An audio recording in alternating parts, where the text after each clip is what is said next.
La radio Futur Média, voici le grand journal.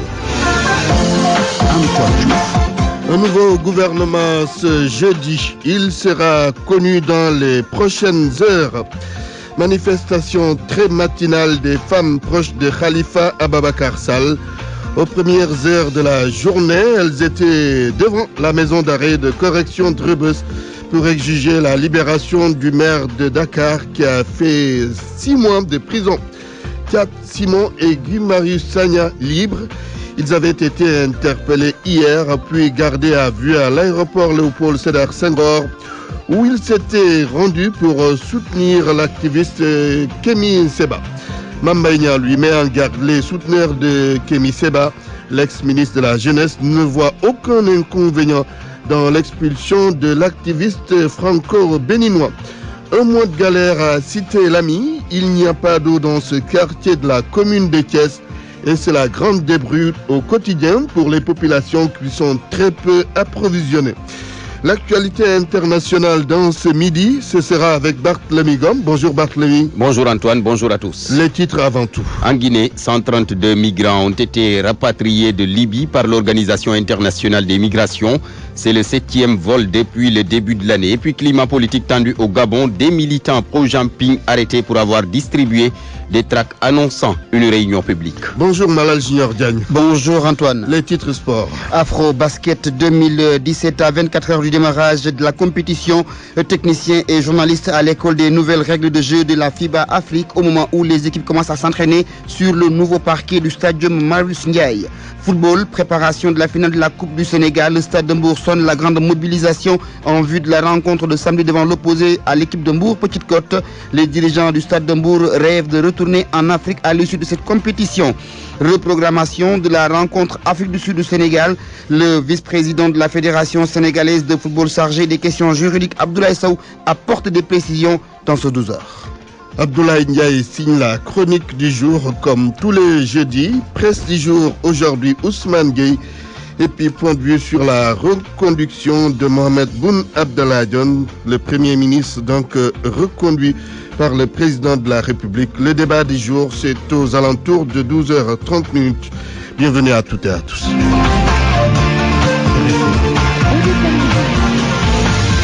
Antoine Diouf. Mesdames, Messieurs, bonjour. Le nouveau gouvernement connu aujourd'hui jeudi. En tous les cas, c'est ce qui avait été annoncé. Pour rappel, hier, le président de la République, Macky Sall, a signé un décret reconduisant le Premier ministre Mohamed Boun Abdallah Dionne.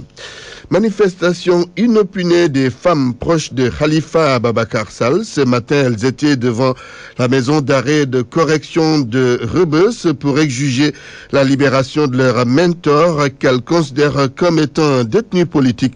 Le maire de Dakar a passé 6 mois en prison ce 7 septembre. Daouda Diouf était sur place. Ils étaient une vingtaine mobiles et mobilisés à se retrouver de manière spontanée devant les locaux de la maison d'arrêt de correction. Ils exigent. Trop, c'est trop. Parce que après 6 mois de détention provisoire, le maire de Dakar doit être libéré. C'est pourquoi on est là pour exiger sa libération. On parle tantôt de dialogue. On ne peut pas avoir de dialogue sans des préalables. Et le préalable pour nous, les khalifistes, c'est de libérer notre otage politique, je veux dire notre leader Khalifa Sall. C'est pourquoi nous sommes là.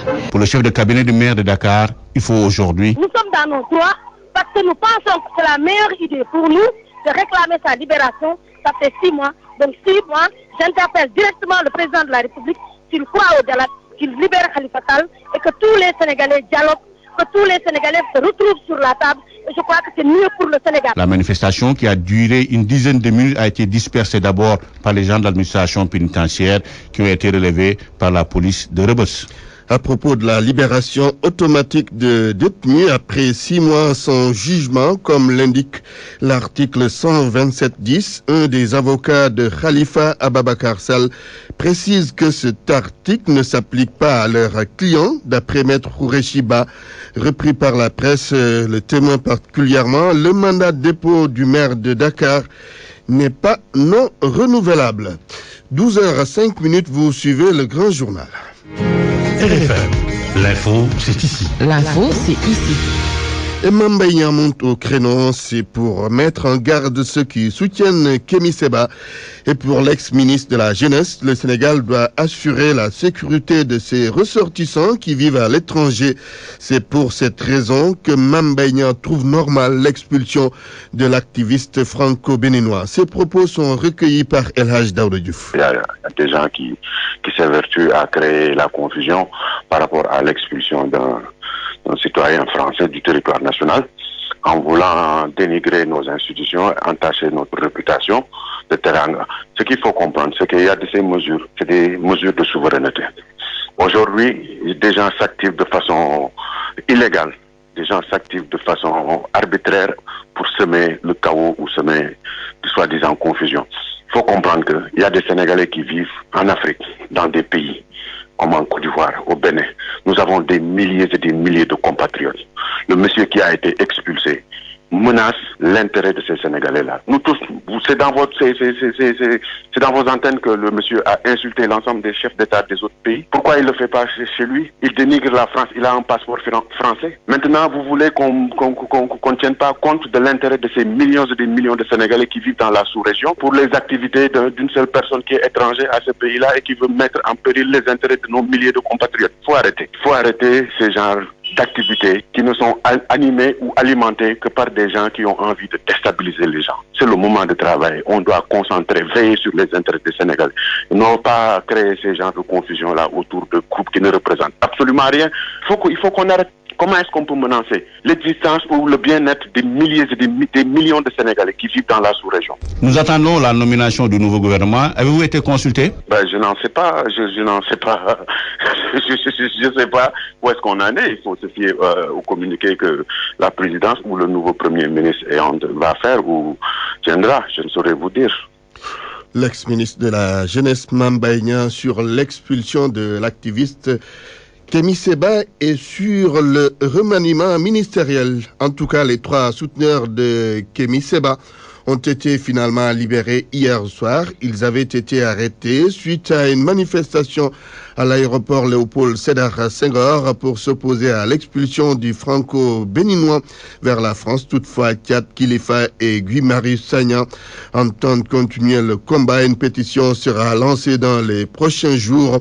Le mouvement Y en a marre et Urgence panafricaniste étaient en conférence de presse. Nous y reviendrons lors de nos prochaines éditions. Il est 12h08. Vous suivez le grand journal en direct du studio 2 de la RFM. Pour moi, RFM, c'est la radio de la réactivité. RFM, partout, tout le temps. Antoine Diouf. La 13e législature sera installée jeudi prochain. À l'occasion, on connaîtra le président de l'Assemblée nationale. Comment tout cela va se dérouler? La réponse avec l'ancien parlementaire Doudou Wade au téléphone d'El Hadj Ndiogou. L'ouverture de la première session de l'Assemblée nationale est faite selon les dispositions de l'article 63 de la Constitution, qui dit qu'à l'exception de la date d'ouverture de la première session de l'Assemblée nationale élue est fixée par le président de la République. Toutes les autres sessions sont ouvertes par l'Assemblée nationale ou par une session extraordinaire par le président de la République. Il s'agit seulement ici de monter le bureau de l'Assemblée nationale, d'élire le président, les 8 vice-présidents, les 6 secrétaires et les 2 questeurs. La liste des députés ayant été envoyée par les autorités, notamment le Conseil constitutionnel, le secrétariat de l'Assemblée a déjà préparé la procédure. Il s'agit dans un premier temps de voir qui est parmi les présents, parmi les membres présents. Ce n'est pas le plus âgé des élus, c'est le plus âgé des membres présents qui préside la session d'ouverture. Mais pour simplement l'élection du président. Une fois l'élection du président terminée, le doyen d'âge regagne sa place et le président continue la séance pour l'élection des 8 vice-présidents, des 6 secrétaires élus et des 2 questeurs. En principe, après ça, la séance est levée et je pense que la session est terminée parce que nous sommes aujourd'hui dans une session extraordinaire. L'Assemblée doit rouvrir la session au plus tard le 15 octobre. Doudou Wade, ancien président du groupe parlementaire libéral. C'est le calvaire à Cité-Lamy à Thiès. Dans ce quartier populaire, il n'y a pas d'eau depuis un mois. Sinon, très peu et à des heures tardives. Les populations se plaignent de la situation devenue intenable. Correspondant Cheikh Anta Diop. Ici, au quartier Cité-Lamy, les populations sont confrontées à une pénurie d'eau depuis presque un mois. Ces braves femmes, trouvées autour d'un puits, n'en peuvent plus. Depuis un mois, l'eau ne coule pas de chez nous. Chaque jour, on se lève très tôt le matin pour se rendre au puits du coin où on se bouscule avec les hommes. Nous n'en pouvons plus parce que nos bras ne tiennent plus.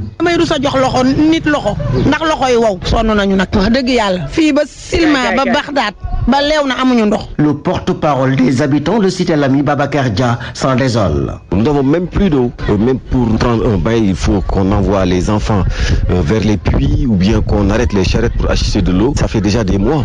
Donc c'est le calvaire. Et Cité-Lamy commence à partir du rond-point de l'hôpital régional jusqu'au rond-point du Concorde. Le leader du mouvement Gamsobo, Maodo Malick Mbaye, devant Monsieur le Président de la République. Il avait dit à Monsieur le Président de la République, Cité-Lamy manque de tout. Effectivement, Cité-Lamy manque de tout. Non loin de là, à Bagdad, fief de Serigne Cheikh Lo Gaye Del Baromdam, les populations vivent le même calvaire, comme nous le confirme Sokhna Amy Ndiaye Baye Fall. Regardez, ils ont amené des tuyaux pour des branchements sociaux dans les maisons. On demande à chacun 500 000 francs, c'est trop, et nous n'avons pas les moyens.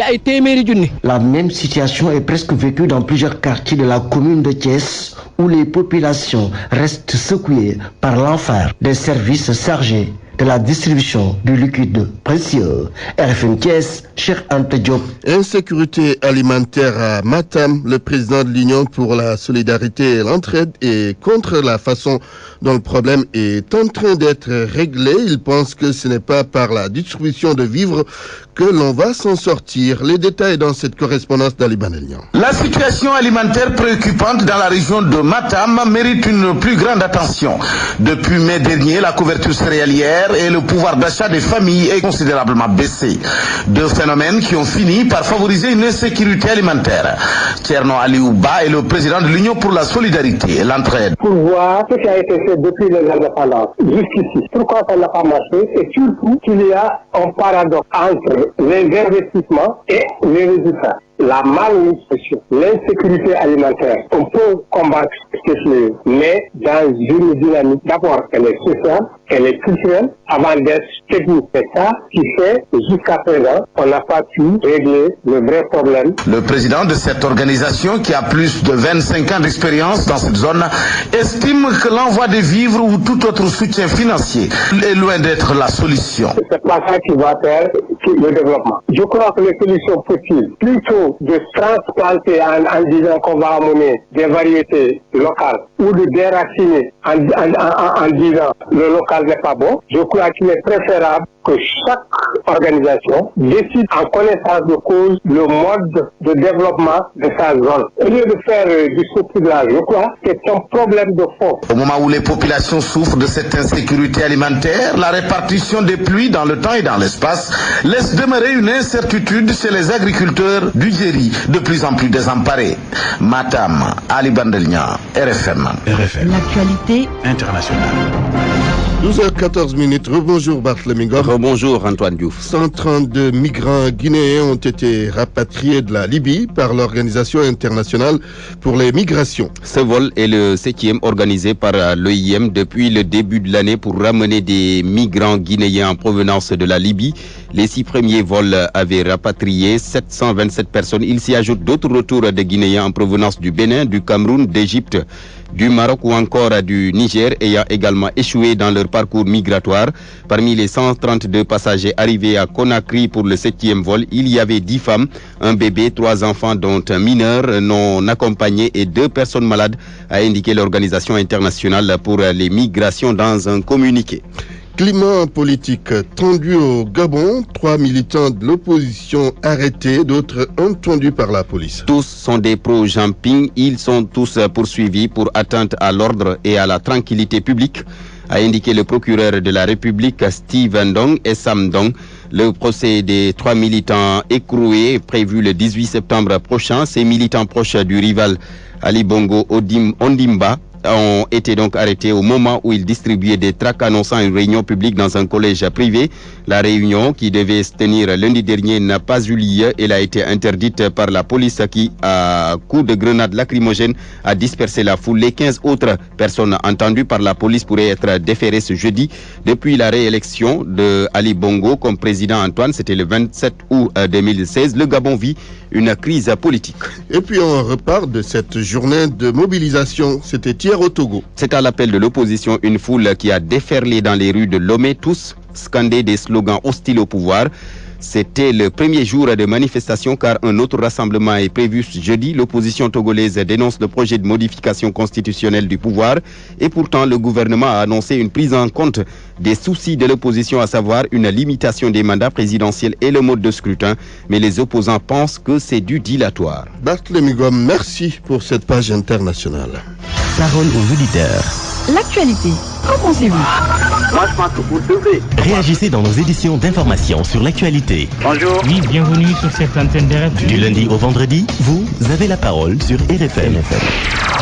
Point de vue sur la reconduction du Premier ministre Mohamed Boun Abdallah Dionne. Le débat, c'est dans quelques minutes. RFM Sport. Bienvenue Malal Junior Diagne. Merci Antoine. Reprogrammation de la rencontre Afrique du Sud Sénégal. Le vice-président de la Fédération sénégalaise de football apporte des précisions. Il s'agit de Abdoulaye Sow, le monsieur question juridique de la Fédération sénégalaise, estime que cette décision de la FIFA est donc irrévocable. La rencontre va se rejouer au mois de novembre prochain. Il a tenu par ailleurs à préciser qu'il n'y a pas la main de la secrétaire générale de la FIFA, Fatma Saboura. Il n'y a eu aucune intervention de cette dernière. C'est le tribunal arbitral du sport qui a pris la décision et la FIFA l'a appliquée. Abdoulaye Sow avec Ndiogou Dione, il était l'invité de RFM Matin. En ce qui concerne la FIFA, la procédure est épuisée parce que l'article 3, alinéa 4 du règlement de la Coupe du Monde dispose que les décisions de la commission d'organisation de la Coupe du Monde et de ses sous-commissions ou de son bureau, ces décisions-là sont définitives et sans affaire. Et dans la décision que la FIFA nous a notifiée, il a été rappelé ces dispositions. Donc à ce niveau, c'est clair que même si la Fédération sud-africaine de football en parle, c'est peut-être d'ordre interne qu'on gère la situation. On sait que c'est une Sénégalaise, Fatoumata Samoura, qui est secrétaire générale de la FIFA. Aujourd'hui, après cette décision, beaucoup pensent que c'est elle qui est peut-être derrière, qui a influé sur la décision de la FIFA. Vous répondez quoi par rapport à de telles allégations? C'est des querelles de mauvais perdants. Vous savez, on l'aurait fait donc Ahmad, qui est président de la CAF, va peut-être gagner la prochaine Coupe d'Afrique. Il faut attendre les Malgaches à la Coupe d'Afrique peut-être. Là, c'est faux. La secrétaire générale de la FIFA n'a aucun impact sur la procédure judiciaire. Vous savez, dans la FIFA comme dans toutes les instances du football, il y a le principe de la séparation des organes juridictionnels des organes administratifs. Donc elle n'a aucune possibilité d'influence. Dans cette procédure, elle n'en sait pas mieux que nous, parce que c'est nous qui avons inclus notre recours.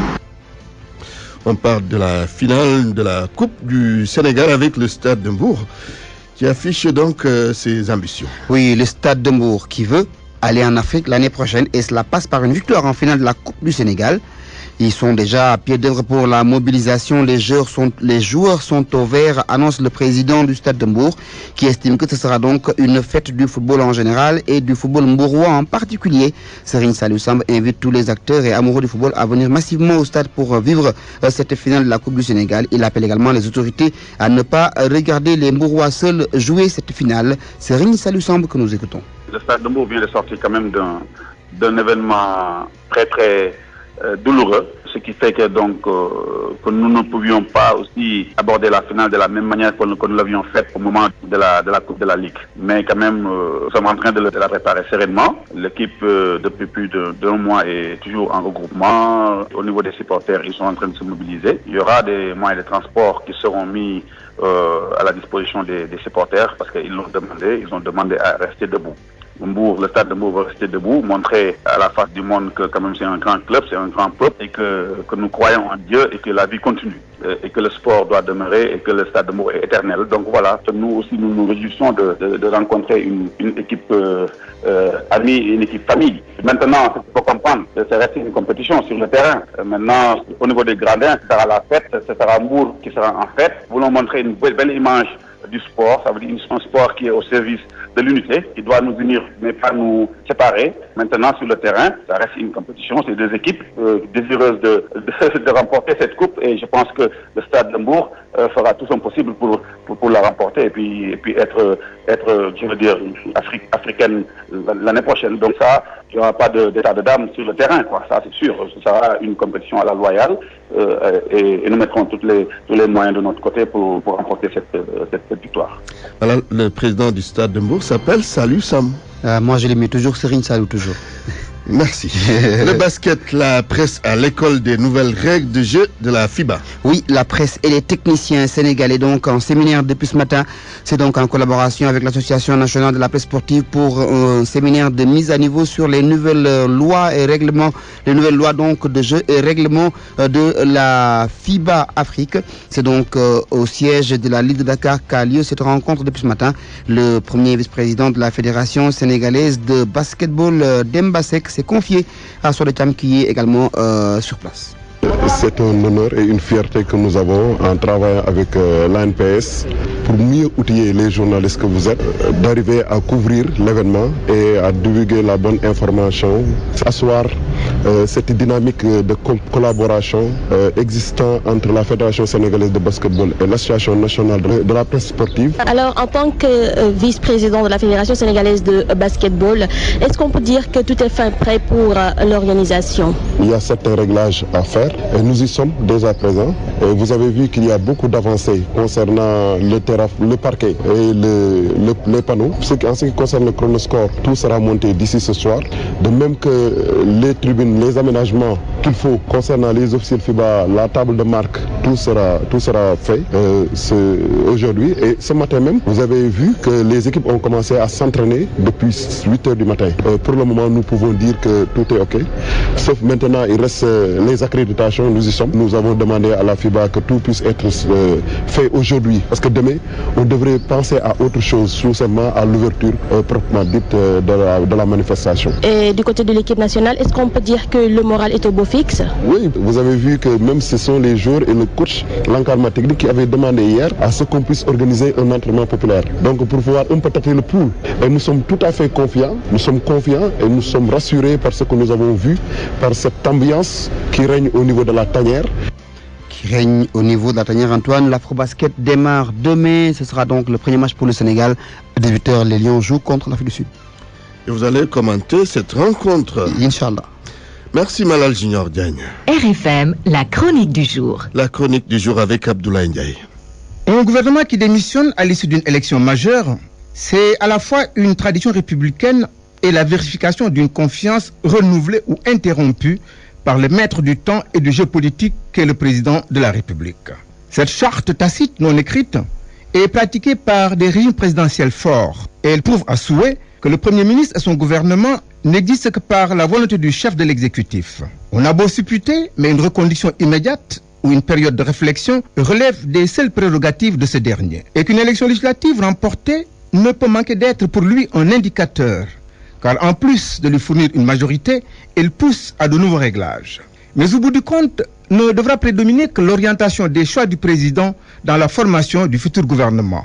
Elle peut toutefois être entourée de quelques interrogations. La représentativité des uns suffit-elle comme critère d'utilisation de la compétence d'autres? Dans certains domaines, sera-t-elle nécessaire? L'idée de s'ouvrir à de nouveaux partis ou aux membres dits de la société civile sera-t-elle retenue pour constituer le fait majeur? Les prochaines heures pourraient sans doute nous en édifier. Reste qu'en attendant, il faudra éviter des actes de nomination faits du prince, construits sur d'uniques relations d'amitié, de proximité, voire de lobbying actionné par quelques groupes soucieux de la qualité des éligibles aux fonctions de gouvernement. Dans notre histoire, de pareilles pratiques ont souvent installé aux responsabilités des hommes et des femmes peu préparés à l'exercice. Il ne faut toutefois pas occulter le caractère politique de tout attelage gouvernemental. Il est une alchimie de personnalités diverses réunies autour d'une solidarité d'équipe soucieuse d'appliquer une politique. Aussi, à cette veille d'année électorale, en plus de pacifier l'espace politique, le Premier ministre et son nouveau gouvernement seront attendus sur les dossiers urgents qui commandent le quotidien des Sénégalais. Là est l'essentiel et nulle part ailleurs. C'était donc la chronique du jour avec Abdoulaye Ndiaye. RFM, la presse du jour. Depuis 1993, nous formons des milliers de cadres à travers l'Afrique et le monde. Le groupe AFI l'Université de l'entreprise vous offre votre revue de presse. La presse du jour, c'est avec Ousmane Gueye. Les recalés, les nouveaux entrants, les nouvelles dénominations pour certains départements ministériels, la place à faire aux alliés, les échanges se sont poursuivis jusque tard dans la soirée au palais. Vox Populi, qui évoque à sa une cette longue séance de réglage entre le chef de l'État et son Premier ministre, indique que la liste complète du nouveau gouvernement pourrait être connue dans la journée. Y aura-t-il des surpris, des déçus? Sûrement, mais pas Mohamed Boun Abdallah Dionne. L'observateur s'attarde dans sa livraison du jour sur les raisons qui ont poussé Macky Sall à le reconduire. C'est un Premier ministre déférent, un collaborateur qui obéit au doigt et à l'œil au président, selon nos confrères, un loyal parmi les loyaux. L'homme du président, comme l'appelle Enquête, revient à la primature malgré les nombreuses spéculations qu'il avait déjà envoyées au charbon à l'hémicycle à la tête du groupe parlementaire Benno Bokk Yakaar. D'après Ousmane Laye Diop, l'auteur de l'article, le natif de Gossas a l'avantage de compiler compétences avérées, savoir politique et accommodation, ce qui explique peut-être sa longévité à la tête du gouvernement. Une longévité due surtout à cette qualité rare qui fait sa force, la fidélité, note de son côté le quotidien. John reconduit donc, Moustapha Niasse devrait aussi l'être à l'Assemblée nationale. Sud Quotidien estime que les progressistes peuvent maintenant être sûrs que leur leader va conserver pour les 5 prochaines années le fauteuil de président de l'hémicycle. Le président de la République va de toute façon officialiser son choix le 14 septembre, date à laquelle les nouveaux députés vont être installés. Kémi Seba expulsé du Sénégal. L'observateur cite l'arrêté ministériel qui invoque des menaces de troubles à l'ordre public. L'activiste franco-béninois a été renvoyé vers Paris à bord d'un vol corsaire après minuit, révèle de son côté Vox Populi. Le journal donne la parole à un avocat à la cour sur les procédures d'expulsion d'un étranger vers son pays d'origine et les possibilités de recours. De l'avis de Maître Baba Diop, les arrêtés ministériels pour expulsion sont bel et bien susceptibles de recours pour excès de pouvoir. Seulement, Kémi Seba n'a pas eu le temps pour ça. Il a été conduit à l'aéroport après son arrestation pour la France. Tchad de Yanamar, qui le soutenait, a été arrêté, informe l'Obs pour une altercation avec des éléments de la gendarmerie avant d'être relâché. Des progrès en matière de santé, il en existe. Le Soleil, reprenant l'enquête continue de santé de 2016 réalisée par l'ANSD, nous informe que la mortalité infantile a baissé de 132 pour 1000 en 1992 à 51 pour 1000 en 2016. Des avancées notées aussi au niveau des structures de santé. 88% dispensent maintenant des consultations prénatales. Et si le Sénégal tenait là une chance de se relancer dans la course à la qualification pour le Mondial 2018, le match polémique qu'il avait opposé à l'Afrique du Sud il y a 10 mois va être rejoué au mois de novembre prochain. Stade en a fait sa une ce matin. Le quotidien sportif écrit que le comité d'urgence de la FIFA a transmis un courrier à la Fédé de foot du Sénégal pour l'informer de la décision. Pour les Échos, c'est une bouée de sauvetage qui a été offerte au Lion, 3e pour le moment dans le groupe D, derrière le Burkina Faso et le Cap-Vert. Le groupe AFI l'Université de l'entreprise vous a offert votre revue de presse. Contactez-nous au 33 824 71 10 ou visitez notre site web au www.afi-ue.sn. Point de vue. Regard croisé sur l'actualité du jour. Point de vue sur la reconduction du Premier ministre Mohamed Boun Abdallah Dionne. En attendant le nouveau gouvernement, vous avez la parole. Nous avons en ligne Mansour Ndiaye. Bonjour Mansour. Bonjour Daouda. Mansour, vous êtes le porte-parole du parti LDR-ISL, ancien conseiller technique du Premier ministre Souleymane Ndéné Ndiaye. Nous serons également en ligne. Ah, il est en ligne. Zator Mbaye. Bonjour Zator. Bonjour Antoine. Vous êtes membre de l'Alliance des forces de progrès, ex-député Benno Bokk Yakaar. Alors, Mansour Ndiaye, quel commentaire faites-vous sur la reconduction du Premier ministre Mohamed Boun Abdallah Dionne? Bon, le premier commentaire que je vais faire par rapport à la reconduction du Premier ministre Dionne, c'est que comme tous les Sénégalais, nous avons été vraiment surpris par cette reconduction tardive. Pourquoi vous êtes surpris? Parce qu'il aurait dû faire ça, séance tenante. Oui, d'habitude, séance tenante, comme vous l'avez dit. Les premiers ministres qui doivent être reconduits, la démission et la reconduction, d'habitude, se font ensemble. Mais en quoi cela est gênant? Bon, cela est gênant parce que nous sommes restés quelques jours sans Premier ministre. 24 heures. Et toujours sans gouvernement. D'accord, 24 heures, mais toujours sans gouvernement. L'Assemblée nationale n'est pas encore installée, donc c'est une situation un peu inédite. Oui. Et c'est un secret également de Polichinelle qu'il y a eu des négociations et que le Premier ministre Dionne devait migrer donc vers l'Assemblée nationale et que cela n'a pas abouti. Ah oui? Puisque vous en savez, pourquoi ça n'a pas abouti? Ça n'a pas abouti que le président Moustapha Niasse également n'a pas voulu donc quitter le perchoir. Mais alors, par rapport à l'homme même qui a été reconduit par le président de la République, vous pensez que c'est un excellent choix?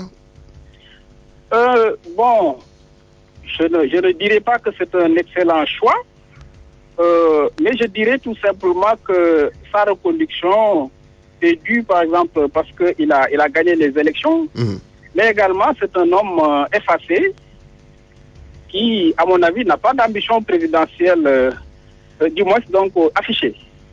Pour le moment, donc il ne lorgne pas le fauteuil du président.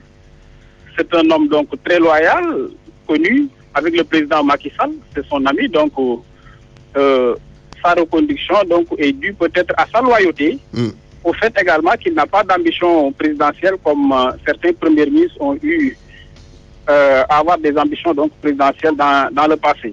Très bien. Je reviens à vous tout à l'heure, Mansour Ndiaye. Zator Mbaye, oui, un mot sur la reconduction du Premier ministre Mohamed Boun Abdallah Dionne. Alors, merci beaucoup Antoine. Je voudrais à cette étape, en fait, relever quelques contre-vérités.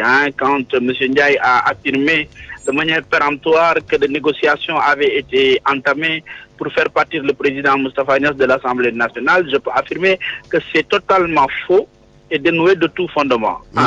Deuxièmement, qu'est-ce qui est vrai alors? Quand il affirme également que c'est pour la première fois qu'au Sénégal qu'on soit resté sans gouvernement, je veux lui rappeler justement qu'il ne faudrait pas avoir la mémoire courte. Je vous rappelle qu'en 2012 déjà, lors du défilé, quand le président Macky Sall venait fraîchement d'être élu, il n'y avait pas de gouvernement, le Premier ministre juste avait été nommé et je rappelle que le Premier ministre est coordonnateur de l'action gouvernementale. Alors, quand on dit que la démission et la reconduction doivent se faire en même temps, nous parlons de faculté. Il n'y a aucune disposition réglementaire ou législative qui oblige le président de la République à reconduire in situ et at nunc le Premier ministre. Donc je crois qu'il faudrait que les gens sachent raison garder quand ils évoquent un certain nombre de choses. Alors, le président de la République Macky Sall a son style qui est différent de peut-être le style de plusieurs autres présidents de la République.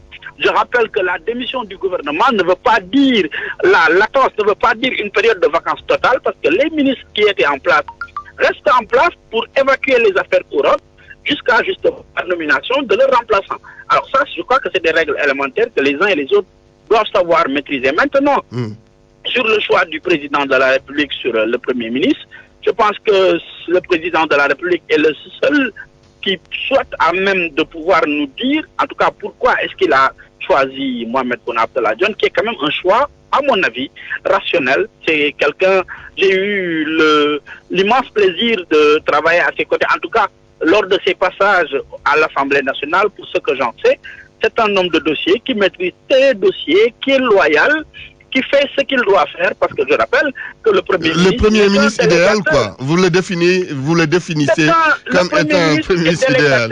Oui. Il est délégataire de pouvoir du président de la République, donc il ne devrait pas, je crois, s'ériger en empêcheur de tourner en rond ou justement dans une position de rivalité. Et je crois que c'est deux personnes qui ont l'habitude de travailler ensemble et on a quand même été délesté de ce qu'on avait toujours l'habitude d'entendre, une dualité au sommet. Je crois que le Sénégal ne s'en portera que mieux. L'objectif aujourd'hui, c'est que quand même tous ces projets sortent de terre. Je crois que le président de la République a fait un choix que beaucoup de Sénégalais apprécient d'ailleurs, parce que c'est une personnalité, comme on dit à Wolof, il fait l'unanimité aussi bien dans la majorité que dans l'opposition. Vous voyez rarement les hommes de l'opposition tirer sur le premier ministre Boun Abdallah Dionne. Ça veut dire que quand même c'est un homme d'une grande qualité. Très bien. Vous gardez la ligne Zator. On termine avec vous, Mansour Ndiaye. On entend la nouvelle équipe gouvernementale. Alors, vous vous attendez à des changements profonds? Bon, avant de répondre à cette question, je voudrais tout simplement dire que moi, je ne suis pas là pour polémiquer avec mon ami et frère d'accord, oui. Mais ce que j'ai dit par rapport au président Moustapha Niasse et Mohamed Abdallah Dionne, c'est un secret de polichinelle. Sinon, à quoi bon d'attendre 24 heures pour confirmer Mohamed Dionne? Bon, je passe. Quand je parle aussi du caractère inédit de la situation, je ne parle pas du fait qu'on n'a pas de gouvernement. Mais non seulement on n'a pas de gouvernement, mais on n'a pas d'Assemblée nationale. Cette situation, elle est inédite. Il ne faut pas le nier. On n'a pas de gouvernement, mais quand même dans les ministères, il y a des fonctionnaires qui ça, gèrent la situation. Il ne nous apprend rien. Zator ne nous apprend rien en disant ça. On le sait. Mais la situation actuelle, c'est qu'il n'y a pas de gouvernement. C'est vrai. Il n'y a pas d'Assemblée nationale. Ça, on ne peut pas le nier. Mais le service public continue. Ah, absolument. Voilà. Absolument. Absolument. Maintenant, par rapport au gouvernement. Oui. De profonds changements, vous le pensez? Bon, je ne suis pas dans les secrets de Dieu. Je ne suis pas dans la tête du président Macky Sall. Mais je sais que le gouvernement sera un gouvernement politique parce que nous sortons d'élections législatives. Et avant que ces élections ne se tiennent, lui-même avait dit que ceux qui ont perdu les élections dans leur localité seront sanctionnés. Donc, les Sénégalais s'attendent à ce que ceux qui ont perdu leur base soient sanctionnés. Comme ceux qui ont gagné seront promus. Le gouvernement, donc, sera un gouvernement politique pour préparer les élections, l'élection présidentielle de 2019. Et ça, c'est loin des préoccupations des Sénégalais. Les Sénégalais attendent des solutions par rapport aux difficultés auxquelles ils sont confrontés quotidiennement. Et non un gouvernement politique pour des ambitions présidentielles pour obtenir un deuxième mandat. Très bien. Merci Mansour Ndiaye. Alors, Zator Mbaye, oui, dites-nous, il faut s'attendre à de profonds changements par rapport à la nouvelle équipe gouvernementale. En fait, Antoine, juste un petit flashback pour saluer mon ami et frère Egoro, de surcroît Mansour Ndiaye, je ne l'ai pas fait tout à l'heure. Je voudrais sacrifier à cette tradition, mais pour lui rappeler simplement qu'au vu de l'article 151, l'Assemblée nationale, la 12e du genre, est encore compétente à la matière. Donc dire qu'au Sénégal, il n'y a pas d'Assemblée nationale est une assertion totalement fausse. L'Assemblée reste en place jusqu'à l'installation de la nouvelle Assemblée. Et ça, c'est au vu de vraiment de l'article 151. Et ça, il faudrait que les gens le comprennent. Il n'y a pas de vacances aujourd'hui de l'Assemblée nationale. Alors, maintenant, sur l'équipe gouvernementale, comme on dit, il appartiendra justement au président de la République à la matière de définir qui a en tout cas la compétence de définir la politique de la nation, mais de voir quels sont les meilleurs Sénégalais qu'il juge compétents pour pouvoir occuper telle ou telle autre responsabilité. Les postes ministériels ne sont pas des sinécures, c'est plutôt des responsabilités pour justement exclusivement appliquer la politique que définira le président de la République. Alors, je pense que les prochaines heures vont nous édifier sur ces personnalités qui seront choisies parmi 14 millions pour occuper cette fois-ci des postes ministériels, justement pour dérouler chacun en ce qui le concerne la politique sectorielle qui se sera confiée. Et le Sénégal, l'objectif aujourd'hui, c'est que tout se passe dans le calme. Et je crois que le Sénégal ne s'en portera que mieux d'avoir une équipe. Les hommes passent, mais les institutions demeurent. Et je crois qu'aujourd'hui, le président de la République en est conscient. Et les prochaines heures nous édifieront sur l'attelage gouvernemental qui sera, vous, qu'est-ce que vous en savez? Mais rien du tout, absolument rien. J'attends justement, comme tous les Sénégalais, la publication de la liste. Mais je demeure convaincu que le président Macky Sall, en tout cas que nous avons pratiqué depuis quelque temps, est quand même un homme du sérail et il fera les meilleurs choix possible par rapport à justement la destination qu'il se sera fixée, qui est rien d'autre que l'atteinte ou la réalisation du plan Sénégal émergent. Merci, Zator Mbaye, membre de l'AFPX, député Benno Bokk Yakaar. On était également avec Mansour Ndiaye, porte-parole du parti LDRISL, ancien conseiller technique du Premier ministre Souleymane Ndéné Ndiaye.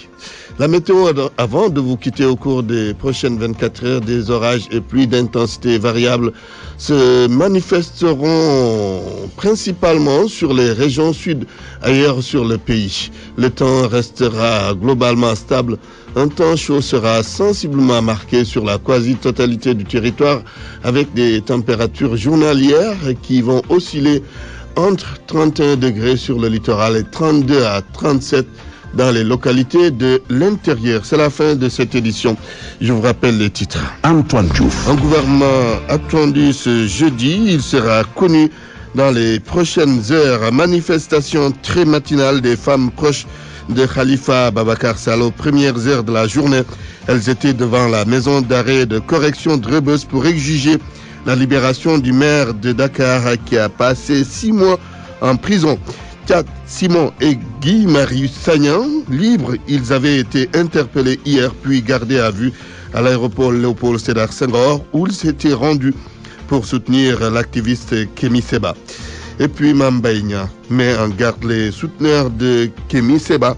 L'ex-ministre de la Jeunesse ne voit aucun inconvénient dans l'expulsion de l'activiste franco-béninois.